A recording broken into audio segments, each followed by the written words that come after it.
The new year could mean a new house for some of you. Find out how to make sure you're making the right investments for owning a home.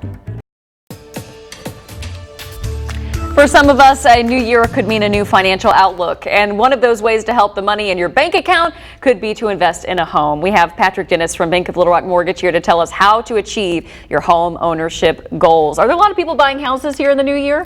There are, yeah. There's limited demand here in January, but still there's a lot of people out there knocking on doors and calling realtors and calling myself. Right, probably a big goal for a lot of people this year to have a home if they have never been able to get one before. And so how hard is it? Do you really have to have a perfect credit score, or is that kind of a myth? So as far as credit score goes, it definitely affects what you're eligible for, whether you're eligible at all or not, and it will definitely affect your rate as well as your mortgage insurance rate. So the first thing you want to do is take a look at your credit, get it in great shape, make sure there's no mistakes on there, get your credit cards around 50% or lower, possibly even around 30% would be good, and just have that ready so when you're ready to go, okay, that's really good advice. I know you've got a couple other tips here too. I know that for a lot of people, it's just getting that budget where they need it to be, because it can be expensive, but it can be more expensive to rent.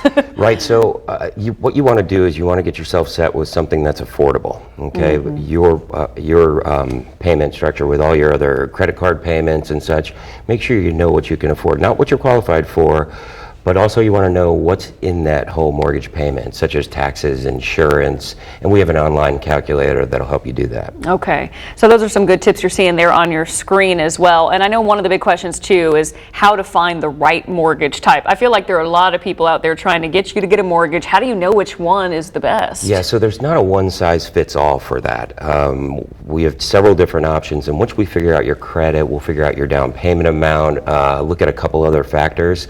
We can kind of fit you into 2 or 3 different mortgages as long as you qualify, and then figure out what's the best one for you long-term and short-term. Okay, this is great advice. I know for a lot of people it's your goal to finally get to buy that house. So Bank of Little Rock Mortgage, we got Patrick here, all the information you need. So thank you so much for providing that. We appreciate it. Thanks for having me.